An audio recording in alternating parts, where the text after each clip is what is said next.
Good evening, everybody. Welcome. I'm Lena Barkawi. I'm the Executive and Artistic Director of Mizna, and I'm so pleased to be introducing tonight's reading. Mizna is a critical platform for contemporary literature, film, art, and cultural production, centering the work of Arab and Southwest Asian and North African artists. For more than 20 years, we have been creating decolonized cultural spaces to reflect the expansiveness of our community and to foster exchange, examine ideas, and engage audiences in meaningful art. We publish Mizna, the only Swana lit and art journal in the country, produce the Twin Cities Arab Film Festival, the largest and longest running Arab film fest in the Midwest, and offer classes, readings, performances, public art, and community events, having featured over 400 local and global writers, filmmakers, and artists. Mizna stands in solidarity with all Indigenous peoples and movements across the world. We recognize that we operate on stolen Dakota land and that the Dakota people are the rightful caretakers of this land. We recognize that in operating on stolen land, we are complicit in the extractive settler colonial project that is the US. This recognition is one of several actions we must take in dismantling local and global forms of settler colonialism from Turtle Island to Palestine. And speaking of settler colonialism and Palestine, tonight our hearts are heavy as we stand in solidarity with our Palestinian family, my Palestinian family, who at the same time that people should be celebrating the joyful holiday of Eid al-Fitr, are under a brutal bombing campaign in Gaza and who are resisting incursions in the West Bank and defending their homes and neighborhoods in Jerusalem. Holding that grief and solidarity, I am also holding joy in presenting tonight's reading, and I'm pleased to welcome you to It is Burning, It is Dreaming, It is Waking Up, Poetry and Environmental Justice. I'm so happy to be joined by the powerful poets Leila Chatti and Amir Rabiyah. We were also supposed to be joined by Samiya Bashir, but I just learned right before we went live that Samiya is dealing with a challenging medical issue and won't be able to join. So I'm sending our care and healing strength to Samiya tonight.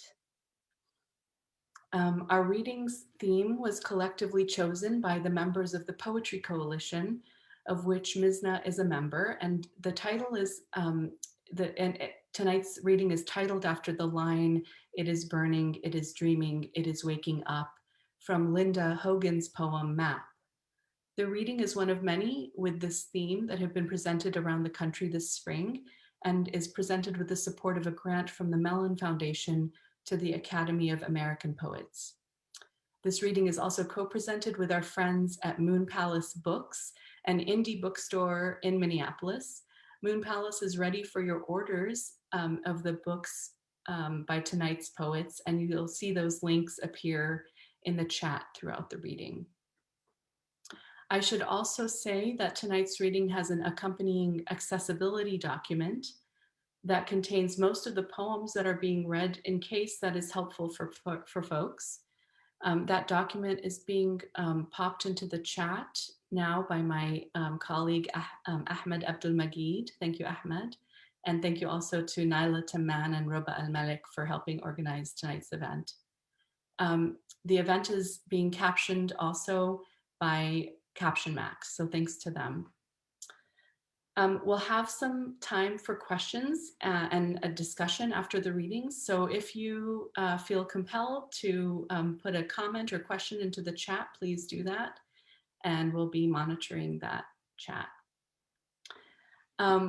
That's all the housekeeping I have. And so I'm really happy now to be able to introduce our first reader, the poet Amir Rabiyah. Amir is a trans and two-spirit disabled queer femme poet and writing coach. They were born in London, England to a mixed Cherokee and white mother and Lebanese and Syrian father.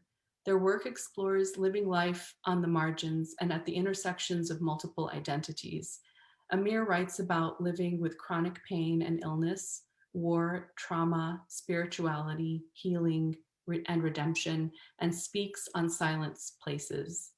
Amir's first full collection poetry book, Prayers for My 17th Chromosome, a title I love, available for sale through Sibling Rivalry Press, is available for sale through Sibling Rivalry Press. And as I said, will also be, look out for the link to buy the book through Moon Palace if you'd like to do that.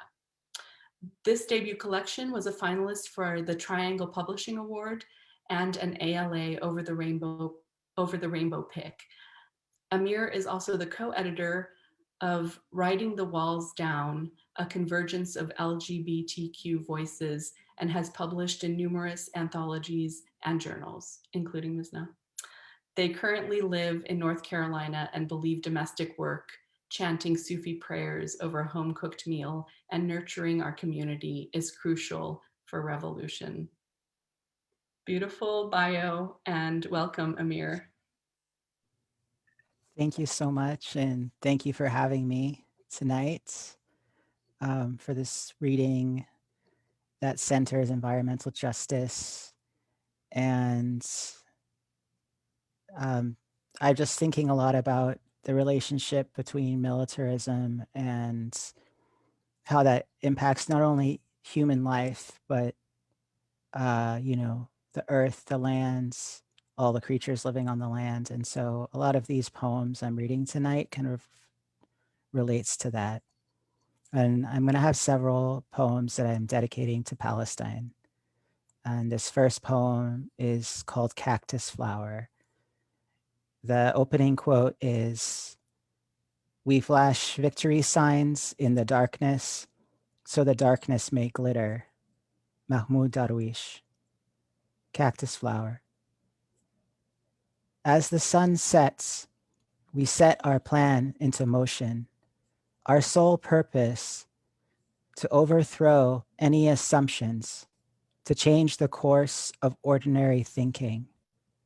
Our work begins by speaking to darkness and telling darkness, soon we will demonstrate through the secrecy of stars, Earth's magnetic embrace, how we can be many things at once.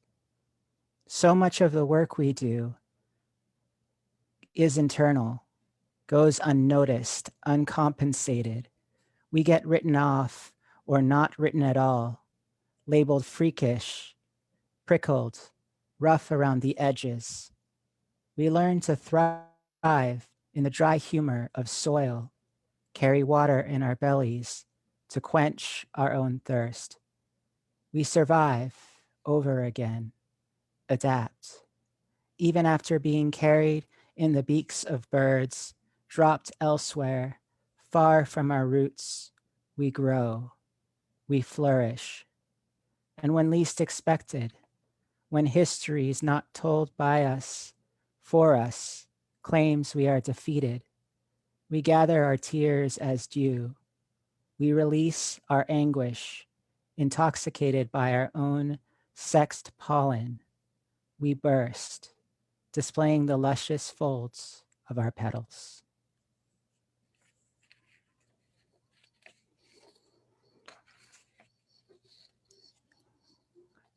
This next poem I wrote quite a while ago, and I haven't read it out loud in probably, I don't know, 6 or 7 years. But I was doing a lot of research on whales for another project I was working on. And I came across this really interesting fact. So I'm going to read the opening quote to give a little bit of context for the poem. Sonar can be 4 times louder than a whale call. Southall and his team have seen blue whales and beaked whales stop feeding because of sonar. Sonar work that's particularly funded by the Navy. Sonar can cause temporary or permanent hearing loss, and in rare cases has been connected with whale deaths. And so I was thinking a lot about, when I was writing this poem, the relationship between military testing and the impact on whales. So it's not just us humans that are affected by this, it's the whole ecosystem. And so I have a number of poems that I wrote from the whale's perspective. And so this poem is from the whale's perspective, and it's called Dwindling Stars. Your ships break our songs. When you fire air cannons, practice war, gather your men and women, line them up, command them to shoot. We know. We feel you approach before you arrive. We can hear your chants through all layers of our blubber. Our earth, which you cannot see, trembles. Your cadence does not sound like our music. There is none of our ancestral jazz in your military orchestration. Please, do not forget us. We are the dwindling stars of the sea. Our demise means yours will soon follow. My mind has gone adrift, more times than I care to remember. I witness my mates, my family circling, not returning to the shifting currents. I could only watch as they swam towards the shores. I cried out to them, you cannot survive on their surface, but your warships broke their spirits. My loved ones moved towards your edges to warn you to stop, to lay down your weapons, to pause. My loved ones decided to emerge from the water and beach, hoped you would not turn away again when you saw them there naked, gasping for air.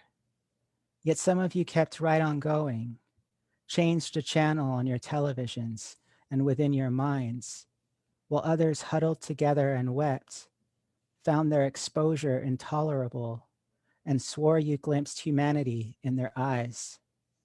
You tried to push them back into the water. We believe if you must find yourselves in us so we can live, so be it. We want to go on swimming and singing, and we do. We sing away from your ships, planes, and crafts. We go on singing because we know our song is who we are, our creation, our memory, our galaxy.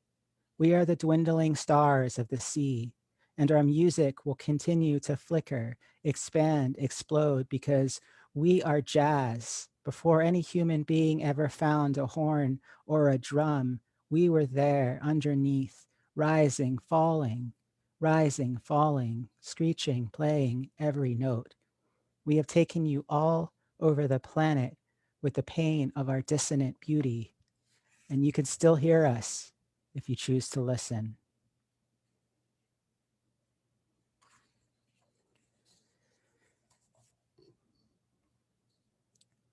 And so this next piece is another piece I'm going to dedicate to Palestine, and it's based on a reoccurring dream I had about Palestine and having. In the dream I had a lover who was also part bird, and I was also part bird, and we would fly over the wall in Palestine and back and forth. And then also the title is from a song by Anthony and the Johnsons called Bird Girl. So it's a kind of a combination, and it's pretty self-explanatory. So if it has a dreamlike quality, that's why. Into soon the sky. 1. She grows wings to fly over the wall built through her country. Wings, hues of sunsets. I ebb with her. My bones lurch when feathers break my skin. I dream of cement each night, the dust of rebuilding. She soars into the sky so we can meet in the clouds and kiss our way back to our childhoods. We turn an olive tree into a straw to drink up the Dead Sea. She tells me it's possible to have a tower inside of yourself, a militia inside your marrow. We dress our own wounds before we undress each other. I grow wings to fly over the wall. My body, one piece of strong and delicate science, intuiting pilot, muscle memory, migration on recollection. I watch her gain momentum. I watch her soar. I'm not afraid of her abandoning me. I know she needs to go higher before she can come down again. 2. We flap our arms until they blur from dawn into the dusky hues of sunsets, our weight becoming weightless. She sees me watching her, sends a bird song down my throat. I sing her song back to her, so she knows I have not forgotten. For so many nights we have dreamt of cement. So many nights we have dreamt of one another's face, smelled the dank odor of rebuilding, after fires, after missiles cruising. We have inhaled the sorrow that comes with piles of missing. For many years, it has been difficult to think of butterflies when caterpillars tear through houses as easy as leaves. 3. Maybe this is how we learn to feed ourselves, though we still chirp to each other. Please, wake me gently in the morning. We have had to grow wings, she said, not to escape, but to become ourselves. At noon, we meet in the clouds. She takes a branch and turns it into a straw. We drink from the Dead Sea to replenish our tears, which have gone dry. I tell her, I have a tower inside of myself, a militia inside my marrow. She says, the army of men inside my chest are only now starting to leave. We dress our wounds. We undress each other to rest in the nest we have made. She tells me to not be afraid, to fly higher. Let your inner compass lead you, she says. So intuition becomes my pilot, our muscle memory synchronized. We migrate, gain momentum, fly to Cyprus for the evening, our wings blurring into arms and back to wings until we meld into the dusky hues of sunsets. When I grow tired, she reminds me to sing. I send a bird song to her throat, and she sings back to me, so I know I will not be forgotten. I do not miss the certainty of only having arms. 4. We have dreamt of cement, so many nights, of infrastructure hurtling from the dirt. We have dreamt of each other's faces. We have smelled the dank odor of rebuilding, after fires, after missiles cruising, inhaled the sorrow that comes with piles of missing. We try to find beauty all around us, but it's become difficult to appreciate butterflies when caterpillars tear through houses as easy as leaves. Before we sleep, we chirp to one another. Please, wake me gently in the morning. At noon, we meet in the clouds. I take a branch and turn it into a straw. We drink from the Dead Sea to replenish our tears, which have gone dry. We dress our wounds before undressing each other. Inside the nest, we pressed feather to feather, breast to breast. She tells me she has a tower inside of herself, a militia inside her marrow. I say the army of men inside my chest are only now starting to leave.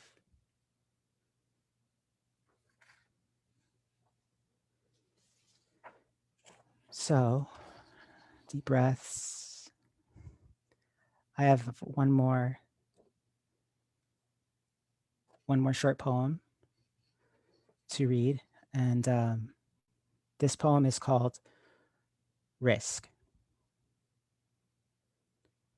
We restore the lifeless vine, braid vitality from decay.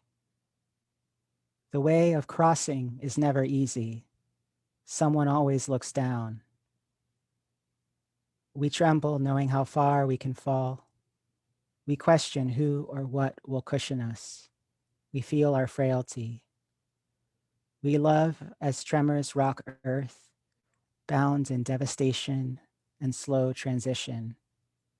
We love the way erosion paints complex striations, vulnerable the way exposed mountains remember being covered by the ocean. How we love through each disaster. Praise us, how much we risk with every reach. Thank you so much for your time. And Thank you, Amir. That was what beautiful, beautiful work. Thank you for sharing that those gorgeous poems with us. I am going to now read Leila Chatti's bio, um, and just remind people that as you have questions or thoughts, if you'd like to pop them into the chat for our discussion after the readings. And also, if you're just tuning in after I made the announcement, I'm sorry to say that Samiya Bashir, who is going to join us as well, is dealing with a medical situation that arose today and isn't joining us. So we're sending her a lot of care and healing. It's my pleasure to introduce Leila Chatti. Leila was born in 1990 in Oakland, California. A Tunisian American dual citizen, she has lived in the United States, Tunisia, and southern France. She's the author of the debut full-length collection Deluge from Copper Canyon Press 2020, which you can find a link to in the chat. And the book is on the long list for the 2021 Penn Open Book Award. And she's also the author of the chapbooks Ebb from New Generation African Poets and Tunisia, I should know this, Tunisia Amerkia, the 2017 editor's selection from Bull City Press. She holds a BA from the Residential College in the Arts and Humanities at Michigan State University and an MFA from North Carolina State University, where she was awarded the Academy of American Poets Prize. She currently serves as the consulting poetry editor at the Raleigh Review and teaches at the University of Wisconsin-Madison, where she is the Mendota Lecturer in Poetry. Help me in welcoming Leila. Thank you so much. Thank you. I'm so honored to be with you all. This is wonderful. This is community I very much need right now. I wanted to start with a poem that I didn't include in my original submission, so apologies for that. But I've been thinking a lot this week about suffering and about the things we do to endure in times of suffering. And so I wanted to first read a poem that is thinking about that. The poem is called Tea. 5 times a day, I make tea. I do this because I like the warmth in my hands, like the feeling of self-directed kindness. I'm not used to it, warmth and kindness both, so I create my own when I can. It's easy. You just pour water into a kettle and turn the knob and listen for the scream. I do this 5 times a day. Sometimes, when I'm pleased, I let out a little sound. A poet noticed this, and it made me feel I might one day properly be loved. Because no one is here to love me, I make tea for myself and leave the radio playing. I must remind myself I am here and do so by noticing myself. My feet are cold inside my socks. They touch the ground. My stomach churns. My heart stutters. In my hands I hold a warmth I make. I come from a people who pray 5 times a day and make tea. I admire the way they do both, how they drop to the ground wherever they are, drop pine nuts and mint sprigs in a glass. I think to care for the self is a kind of prayer, is a gesture of devotion toward what is not always beloved or believed. I do not always believe in myself or love myself. I am sure there are times I am bad or gone or lying. In another's mouth, tea often means gossip, but sometimes means truth. Despite the trope in my experience, my people do not lie for pleasure or when they should, even when it might be a gesture of kindness. But they are kind. If you were to visit, a woman would bring you a tray of tea at any time of day. My people love tea so much it was once considered a sickness. Their colonizers tried, as with any joy, to snuff it out. They feared a love so strong one might sell or kill their other loves for leaves and sugar. Teaism sounds like a kind of faith I'd buy into, a God I wouldn't fear. I think now I truly believe I wouldn't kill anyone for love, not even myself. Most days, I can barely get out of bed. So I make tea. I stand at the window while I wait. My feet are cold and the radio plays its little sounds. I do the small thing I know how to do to care for myself. I'm trying to notice joy, which means survive. I do this all day, and then the next. So when I was thinking about what poems I wanted to read today, I was thinking a lot about my relationship to nature and to the environment. And I was thinking about how so often to be in my body is assumed that my focus should be always on the violent. And I was interested in what, who has access to beauty and talking about beauty. I've never thought of myself as being someone who could write a pastoral poem, and I wanted to sort of interrogate why I felt I didn't have access to the pastoral, and why I didn't feel like I had right to natural beauty. As Lana read in my bio, I lived briefly in southern France, and being in a land that, of a peoples who colonized my people, and being able to be there and assert my right to beauty was something that I'm sort of thinking about. Like, what does it mean to be in a place? And what does it mean to be able to belong in a place? And whose body is able to be seen in the earth as metaphor. So a lot of these poems are sort of thinking about that right to being able to see yourself in the universal. So this poem is called The Doe. I drove through the night, and still more came, throwing itself at the windshield. I could believe the entire world was asleep, the night stretching on infinite in either direction, past and shadow, future and shadow, the planet subdued for a moment, and me alone barreling through it. White beetle and the white fanning ahead, a white moth, a death moth. The road black as the night, the two blacknesses racing past me like two black mares to cover more ground. When I saw her, 4 minutes from home, I was witness and weapon both, charging at her stillness as if I had intended to, as if I had hurried through my whole life for this sole occasion. And it's true, what Emily said, leaps highest. And when she landed, she looked at me with the intolerable universal language of betrayal. She beast staring from the center of the gash my headlights tore through the night, as if to be sure I was looking, to make sure I understood on which side of harm I now stood.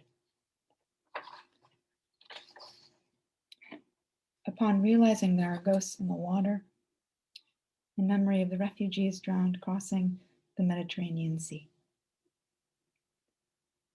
I should have known, but the water never told me. It sealed its blue lips after swallowing you. It licked my ankles like a dog. I won't lie and say the ocean begged for forgiveness. It gleams unchanged in the sun. Some things are so big they take and remain exactly the same size. Darkness is like this. Grief, too. I cry and the ocean slips from me.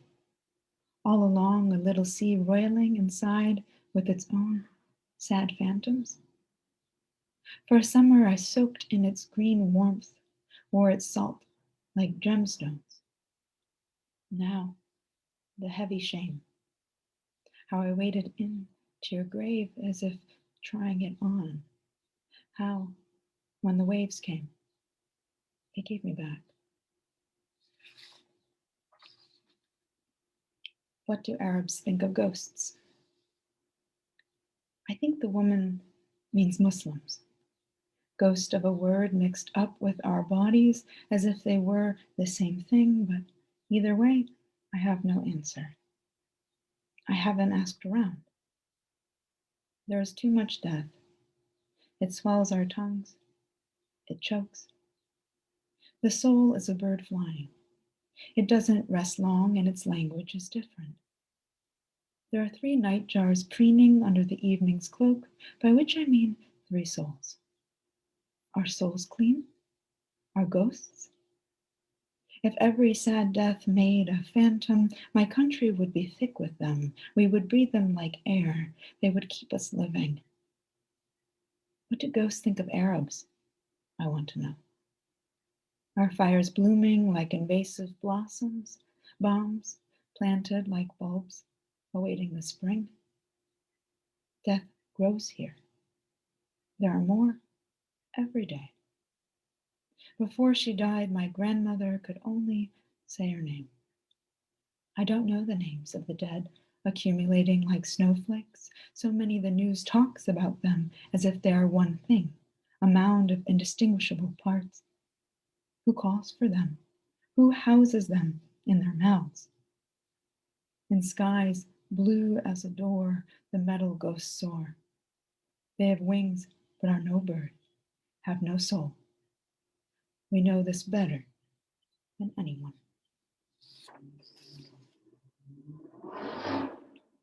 This poem is titled, "The White Poet Wants to Know Why I Don't Write More Arab Poems."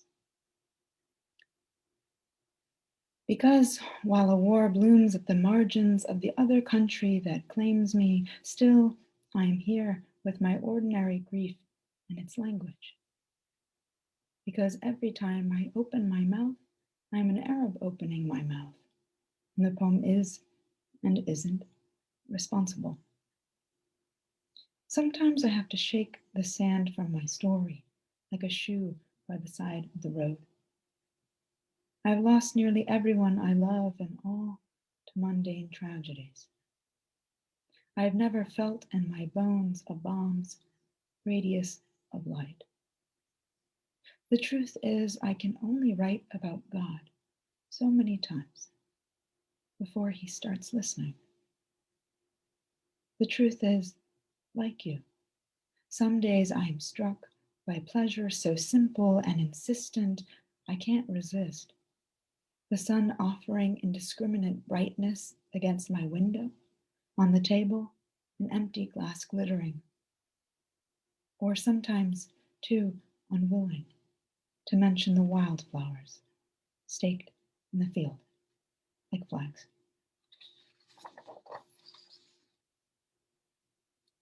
While you are shaving, it rains. Outside the window, it's similar rhythms. The pain's bleary vision comforts me. It smooths the edges of the mountains like time, turns their colossal peaks to dove-colored smudges. In the next room, you pull a blade against your cheek so that I might kiss you. Daily, this mundane risk of affection. The sky undoes itself above the house, its satin whispering pools around us like a dress slipped off. I admire the silver sheen of this new country, its muted storms, inspired cypresses, cloaked in dew. You rinse in its water, hard and foreign. You run your hands along your throat. I have come 4,000 miles to love you better.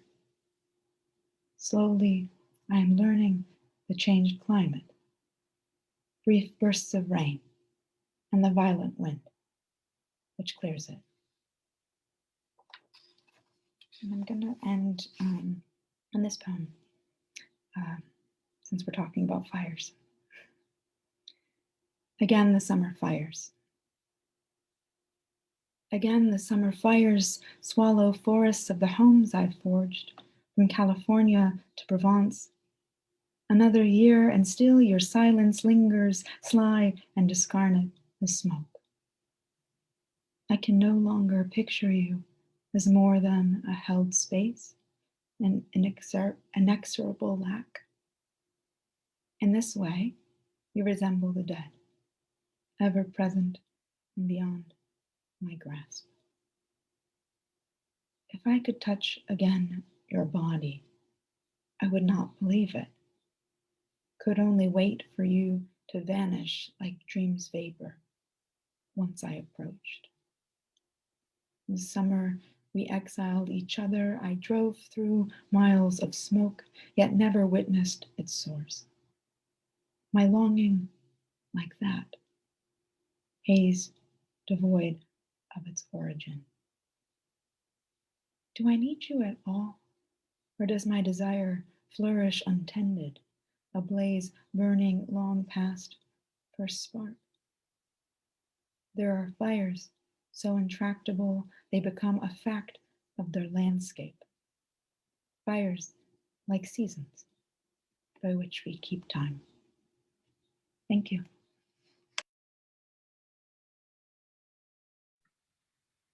Thank you, Leila. That was so beautiful, and I'm really moved by those poems and by Amir's poems too. Thank you so much for this gorgeous offering. Thank you. I just want to sit with this feeling right now. I guess I wonder, maybe we can start talking about the theme of the reading, and kind of the subtext that was sort of, as the Poetry Coalition put together this theme, there was a lot of talk about kind of the intersections of environmental justice and also disability justice. And that didn't end up in the language for these readings and in a very overt way. But I know that you both write about, the body and about, you know, disability and sort of chronic issues that your bodies deal with and how they move through the world. And I wonder if you can speak to those intersections, if they're something that you think about in your writing, the intersections of disabilities and environmentalism and ecology. Yeah, I'm very interested in how, our bodies are these porous things, right, that are taking in all the time our environment.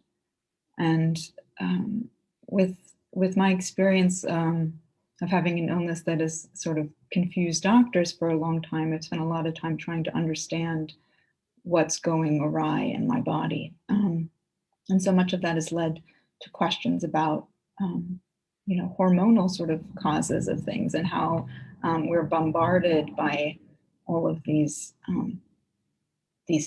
toxic things that disrupt those things, right? And it's been fascinating to think about, when I first got sick, I started trying to cut out all of these things, like I avoided the microwave, and I, started to try and eat organic, and, was trying to look into everything to see how I could try and protect my body. And the more I looked into that, the more horrifying it became to realize just, that just existing as a human being is really means, taking in a lot of things that are damaging us. And so for me, the physical reminder of that, to these tumors, and though my doctors don't seem to know why I'm developing them, or why I'm developing them as fast as I do, there has been certainly an uptick in them in the past, 20 years or so. So that certainly seems to be related to the ubiquity of chemicals and everything we touch and breathe and eat.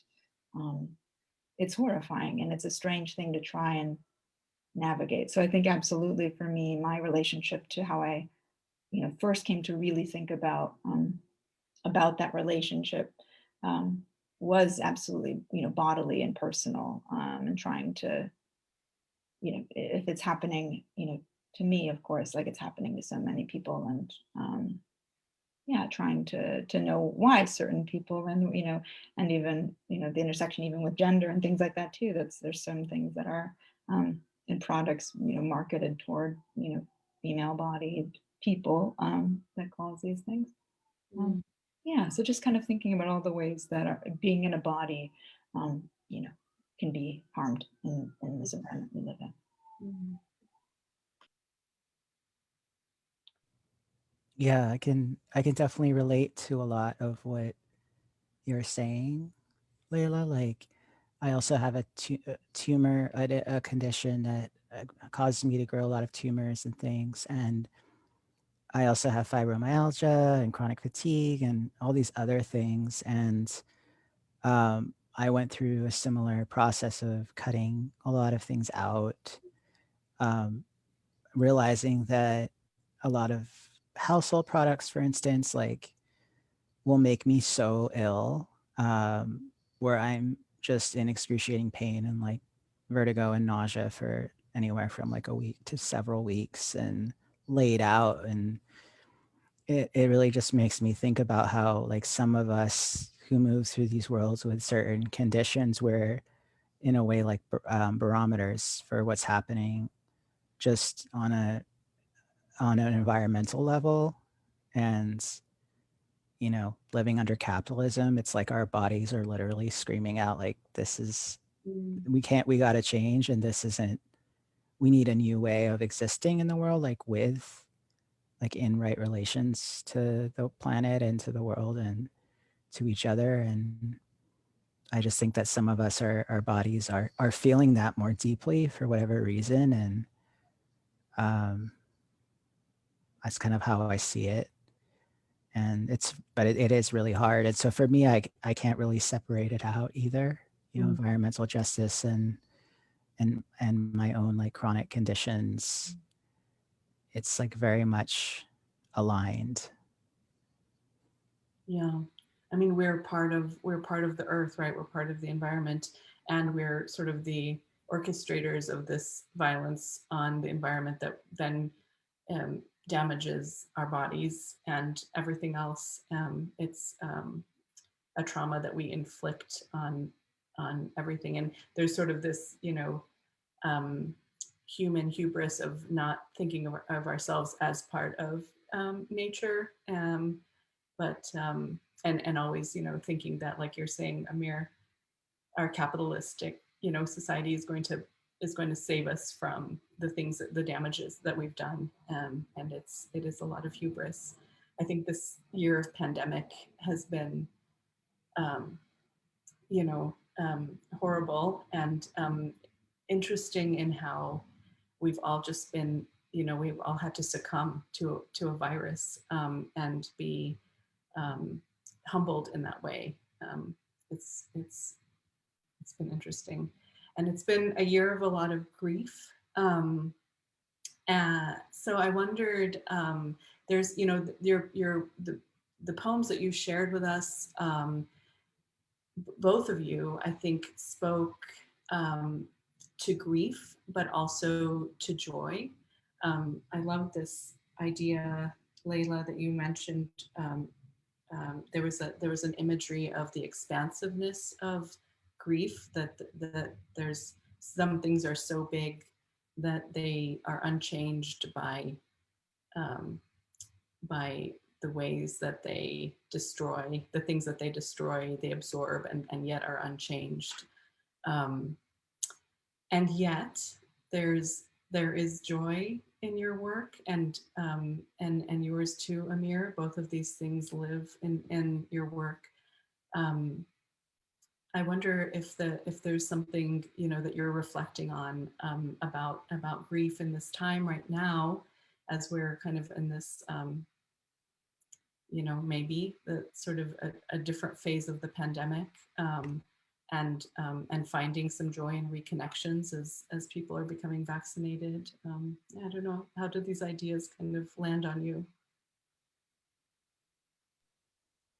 Yeah, I felt for a long time last year that grief kind of stunned me into wordlessness. Like I really was struggling to write, certainly, but just even to communicate. Like I was not responding to text messages, and kind of fell behind on emails, and avoided phone calls, and I just like suddenly really pulled in. I think about like how animals do this too, like this protective shutting down of the organism. And that was basically how I spent a year. And since there's been some light, certainly when the vaccine was announced, that felt like this sudden shift for me, where I could start to imagine a way out. I think I felt as though it was just, in some ways it feels like this, I'm living the same day every day, and it's a terrible day, and it just goes on forever. And suddenly that felt like, oh, there might be more life after this. And as someone who's very predisposed to sadness and to depression, that was vital. I really needed something. I don't think I've even been able to process just quite how much the last year has taken a toll on my health and mind.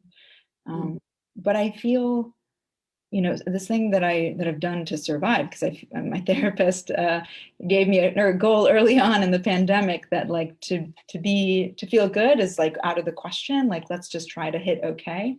And kind of adjusting that to be like, yeah, I'm just surviving. Like, I'm really gonna, really move the bar. I have like a post-it note on my wall that says quarter asset, to like, instead of half-assing it, like I'm quarter-assing everything, like really moderating sort of my expectations for myself and, for everything. That can be a relief, right? A relief, right? Yeah. Like I feel like having that, that shift to being, reminding myself that I am like a person in a body in a time of crisis. Like that has been so necessary for me to survive this year, because I think I'm generally a kind of person who works themselves out of grief. Like I focus so much on productivity. I'm very American, I guess, in that way. And this was too much. Like this was the first time that I really had to sit back and care for myself on the bodily level, like go outside, take a walk, see the sun, smell some grass, like drink water, the very basic things, sleep, started keeping like a sleep schedule that was more normal. And so I don't know, it was humbling in that way to spend, now over a year, but more time sort of reminding myself of my limitations in a way that's tender, in a way that is forgiving, not even forgiving, I guess, understanding, just sort of understanding myself as a living organism that needs certain things, and building that into my life. So I have like a list that I made of like 100 joys that are very small. Some things are like eating an ice cream cone or something. So things that I could bring into my life when everything else has sort of been out of control. I can at least, have these small things that make it okay. Kind of build up enough small joys, and maybe you can make it through, another day. I love these tips. These are like life coaching tips. I'm going to use them. Oh, yay. Eat some ice cream. Make a cup of tea. Yes, actually, your poem about tea was so beautiful. Was about this idea of caring for yourself and giving yourself permission to love yourself, whether or not you can depend on others to do that.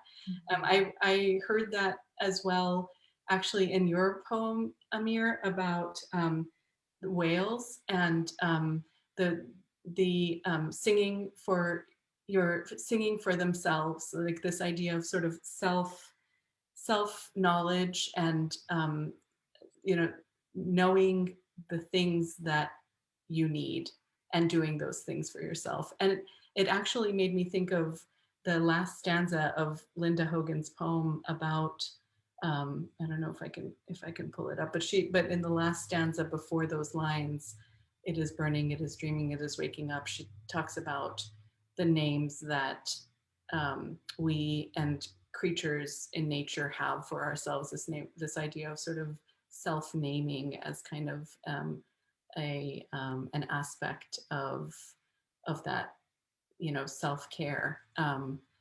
It's I just found this beautiful thread between all of the works and the ideas that you were just, you know, discussing, Leila. Um, what are you thinking about these things, Amir, about grief and joy and surviving the pandemic? Quarter making, what was it? Quarter full? Yeah, quarter assing it. You know, having it as much as you need to. So. Well, I've been back in school for the first time since, you know, I was in my 20s. And so I've been finishing up grad school, and that's been really hard. My program's all online, but I think something about just the pandemic and then trying to be productive in school when I'm feeling a lot of heaviness and sadness, and then trying to find a job, and it's been a lot. Um, Yeah. and sometimes it feels like too much. Like sometimes it gets too heavy. Uh, Oh, Amir, we might have lost you. Amir's, for me, I see Amir frozen. Yeah, and we lost the audio. Oh, too bad. Um, well,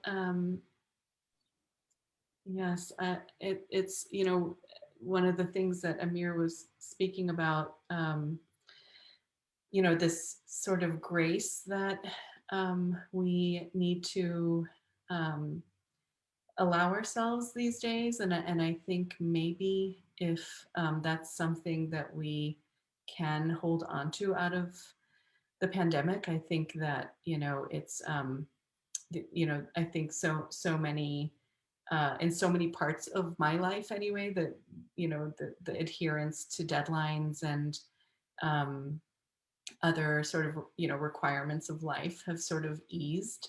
But of course, that's not true for everybody. You know, there's that's also definitely a position of privilege to have those sorts of, you know, grace, that sort of grace sort of given to you. But I don't know. I hope we can hold on to some of those ideas and that kind of opening up and breaking open of the norms of life that we are usually just sort of, you know, under.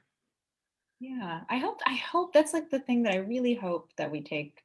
One of the things certainly is just like more forgiveness toward ourselves and one another. I think, you know, we all are enduring a massive trauma, and, you know, in some similar ways, in some specific ways. And um, it's it's not, you know, I think that we're hopefully heading into a time of more community, but there's so much we'll be carrying with us, I think. And so I hope that while we carry the heaviness that this year has brought, that we carry on our forgiveness. You know, I think that we're going to need it, continue to need it, beyond the immediacy of, you know, what we can see of the pandemic. You know, I think this will linger. Yes, I hope so. Amir, you're back with us. We lost you. I have no idea what happened. I was talking, everything froze. Yeah, you were talking about the challenges that you've been facing in these days of, you know, getting through graduate school, looking for a job. And we were just talking about, kind of riffing on what you were saying, kind of talking about how for some, and for some, you know, for some people, the pandemic has kind of opened up some grace and ability for flexibility in sort of the things that we're required to do for, for whatever reason. Um, but it's not always the case for everybody. People have to pay their bills, and graduate school is probably only forgiving to a certain extent. But anyway, I'm glad you're back with us. Yeah. I was talking about that, and then I was just talking about, like, as somebody who's deals with chronic illness and um, kind of has long periods of time being indoors or like being mostly in my bed, depending, um, that in that way, the pandemic is sort of like eerily familiar, because it's just like the, world as on a global scale is dealing and thinking about illness. Um, and so that's really intense and different. But I think what I've always done is, the only way I can get through it is sort of enjoying the like simple pleasures of the day to day. Like, you know, it's anything from just like having, breakfast with my partner to like hearing the birds, outside. Like it's literally these like smallest little things that help me get through things each day. So I don't know. I wish I had some more like larger scale plan, but that's kind of, I mean, I guess that's what poets do too, is we pay attention to these like little things as well. Absolutely. But yeah, just appreciating those small moments and not taking them for granted. Yeah, absolutely. I see that there's a comment from Wendy Brown Baez, who is a Mizna a friend of Mizna's, and a wonderful poet here in Minneapolis. And Wendy says, "I'm reflecting on how paying attention to the small and specific and to the beauty of language is a way to enter into writing when feeling overwhelmed by grief, as these poems illustrate. A beautiful reading. Thank you for your tender fierceness during this time of intense loss and also self-reflection." There's a poem by Sharon Olds that ends with a quote that I think a lot about when I think about like little things and daily things. She says, "I'm doing something I learned early to do. I am paying attention to small beauties, whatever I have, as if it were our duty to find things to love, to bind ourselves to this world." Mm. And I love that quote. And I think for me, that's sort of like one of the big life kind of mantras for me is, how to be responsible to joy. I like that idea. Like, we have these ideas of what we have duty to, and so much of it is often anger and sadness for very legitimate reasons. But I think like making ourselves feel a responsibility toward trying to cultivate joy in our lives and the lives of others, by noticing. And I think it's important. So I love those small beauties, little things. That's wonderful. It makes me think of having, we do an Arab Film Fest, and a few years ago we got to screen Ilyas Leman's movie, The Time That Remains. I don't know if either of you saw it, but it's a beautiful movie set kind of during the Nakba, during, and I think it's in Haifa in Palestine, and you see, like this family trying to hold on to their home, and the soldiers sort of coming through, but it's done in this really beautiful and absurd way, and there's a lot of humor. It's just a lovely movie. I did not do it justice in describing it, but afterward in the lobby, some white activists for Palestine were really actually upset by the movie and by how funny it was and the humor and the joy in it, because they just want the issue of Palestine and the liberation of Palestine to be somber and, about sort of the violence and the, images of, dead bodies and this sort of thing. So, yeah, there's that's frustrating, and it's racist, and it's something that we deal with as we're sort of navigating doing our work, and who is our audience, and that sort of thing. But I think it's so important, and it's part of human life. Like, there are people in Palestine celebrating Eid and reminding us in the diaspora that this is a joyful time, and we have to find the joy as the really hard things in life come at us. I think joy is necessary for survival. I really think it's impossible to survive without joy, and so I think joy is revolutionary, and I think it's important to always foster that. Mm. Not to deny, it doesn't deny, pain and suffering, but it's to acknowledge like life and its wholeness. Yeah.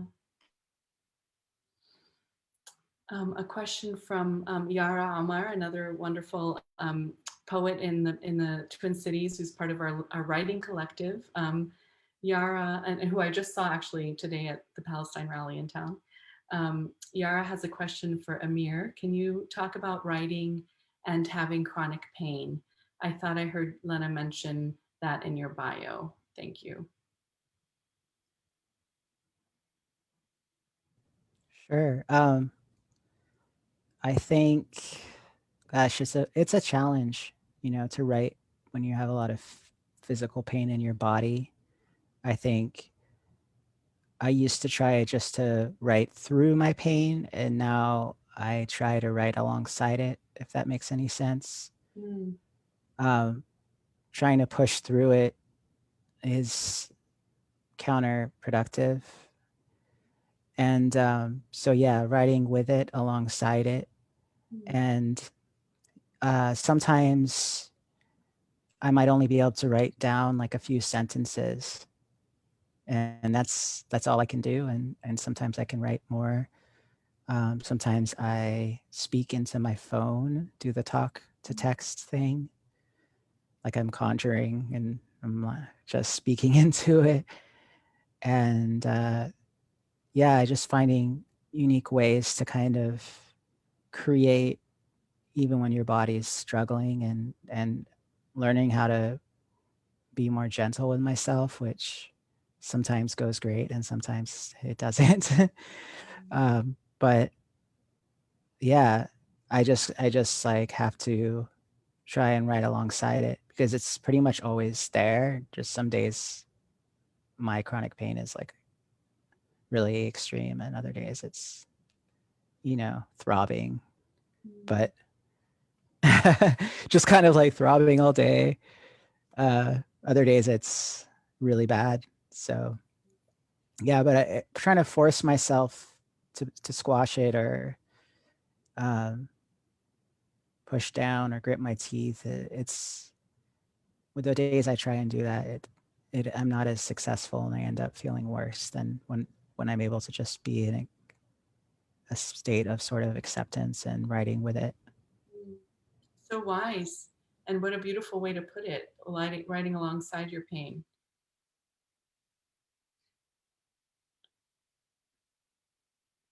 Thank you for that.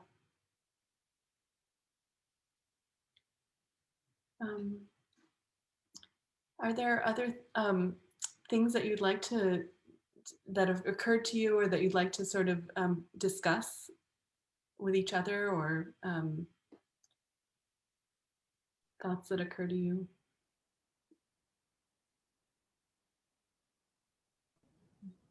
Leila, we can be in a tumor club together. I know. I was just thinking. I was like, what you're saying is like, I was just thinking about like the poetics or something. If there is even like a poetics of pain, like how do we write pain? And pain is that which I think has no language. It's like it kind of like stuns you out of language. Yeah, I don't know. I think like that's part of this year's difficulties for me has been pain also that's resurged, and not being able to have access to as much medical care because of things like the pandemic, and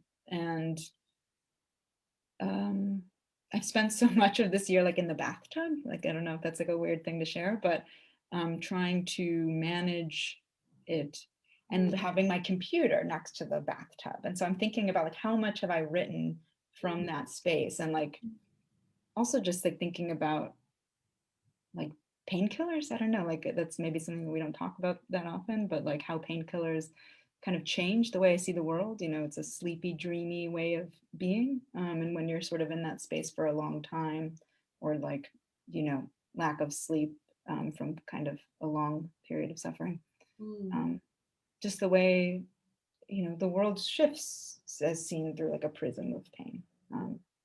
And I think long-standing pain is something that inevitably changes how we think about our bodies and the world, and it impacts our rating. I think like just the reality of it is, you know, I produce a lot less when I'm sick, and that's hard, you know, when we live in a capitalist culture and like a productivity culture. Yeah, that's just hard. I guess that's what I'm thinking about. It's like how much of these difficulties we don't always talk about, or like that goes underneath the surface, and especially how lonely it is. I think also, Amir, what you had said about sort of quarantine representing kind of like it's familiar, like that loneliness of pain and illness. Yeah, I don't know. Those aren't very coherent thoughts, but that's what I'm thinking about right now. It's so interesting, the interiority that we've all sort of been forced to you know, engage with. I mean, that's been forced on us, and the way it's interesting to think about the way that it affects a writing practice, and then also the sort of creative ways that you both have to, you know, give yourselves, you know, opportunities to write, but not to put an expectation on yourselves. I think there's so much wisdom in that for so many other parts of life as well. Yeah. I think like the kind of writing I'm able to write, and Amir, I'd be interested to know what your thoughts are on this too.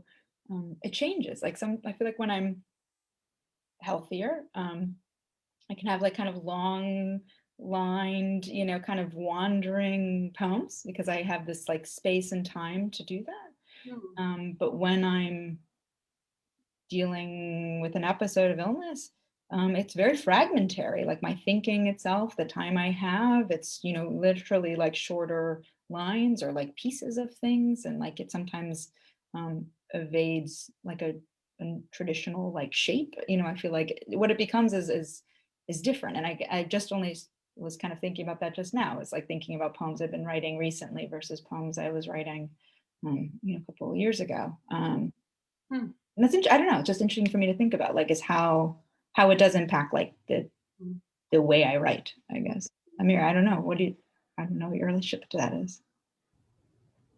Yeah, definitely. Like that longer poem I read, that poem took about 5 years to write because it's longer and there were many revisions. And then the poem Risk I read, the very last poem that's super short, was a poem I wrote during illness, and just kind of, you know, just literally wrote it from my bed during a time of, yeah, illness. And then the longer poems, like most of the time, my longer pieces are written when I'm in a state of like not having as much pain.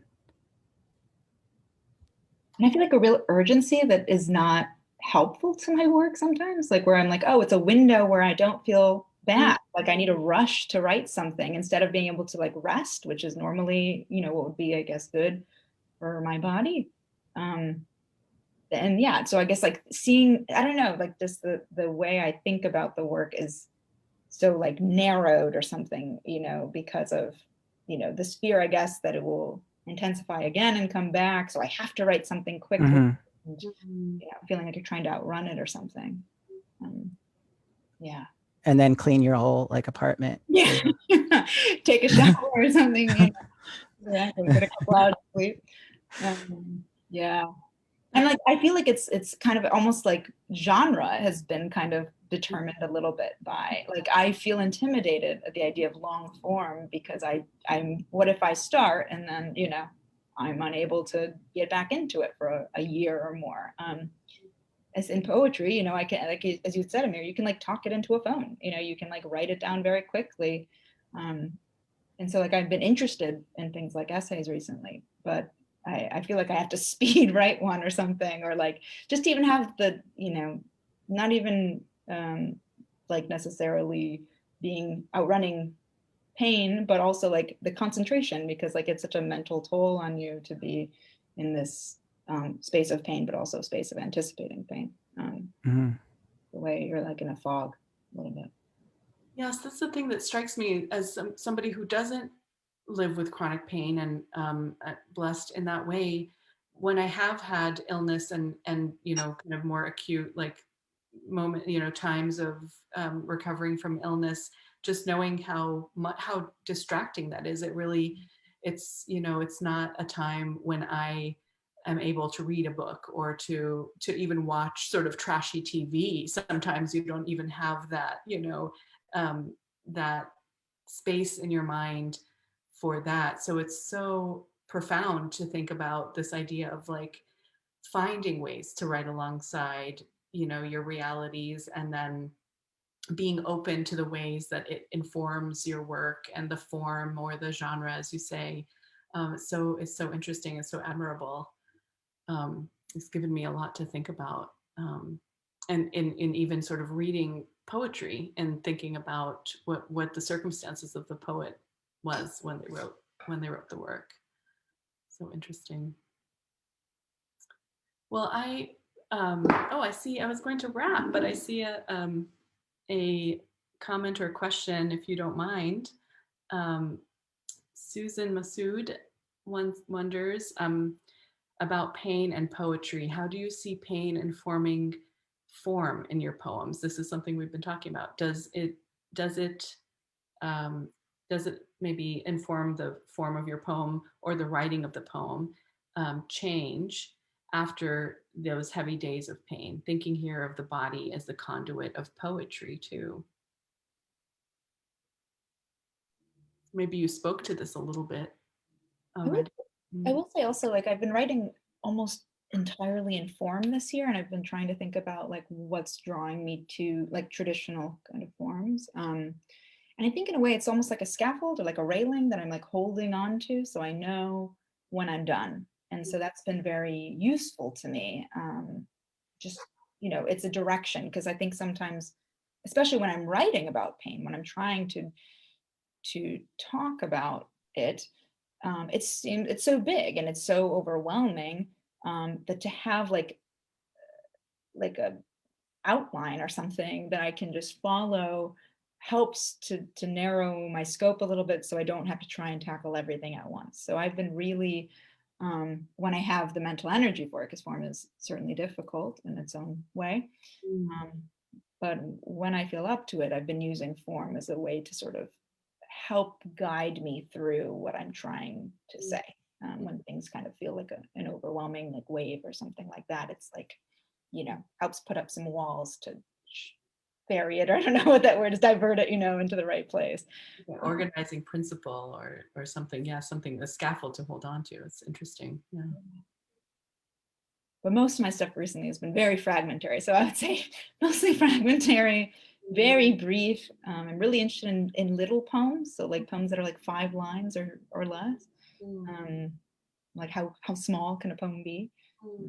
But then other than that, it's very formal. Those are like the two realms that I'm in at the moment. Yeah. Very interesting. I think I already spoke mostly to this. Right now, it's been with having to write for school and everything. I feel like I've had less time for poetry. So also when I have been writing poems, it's just been kind of like parts of poems that I will write into a longer piece when I have less other obligations. but just even getting a few lines down is helpful. Just getting something down on the page and knowing that I can come back to it. Yeah. Well, I really want to thank you two for this really enriching evening. Your readings were so moving and just beautiful, so rich with ideas and imagery. And this has been really an enriching conversation as well. I really appreciate you two so much. There, for audience members, there are your links to the books that Leila and Amir and also Samiya Bashir have written are in the chat, and I encourage you to use these links there to Moon Palace Bookstore, which is a Minneapolis-based bookstore that is a dear friend of Mizna's and is just a great indie revolutionary space here. And we're sending so much love and care to Samiya as she's dealing with illness today. Thank you, Leila. Thank you. Thank you both. This is so wonderful. This is a wonderful way to spend this evening. I'm so glad to be in community with all of you and all of you viewers who I can't see at the moment, but while having a great evening. This is wonderful. Thank you, Leila. Thank you, Lana. Thank you, everybody who showed up. Thank you, Mizna. Yeah. Thank you, Mizna, for this space. Like, this is such a balm after a very long year to be here together. Thank you, Caption Max. Yes, Caption Max, superhero. Mystery person behind Caption Max. Well, thank you all and have a good evening from me and my dog who's barking in the background. Good night. Good night. Bye.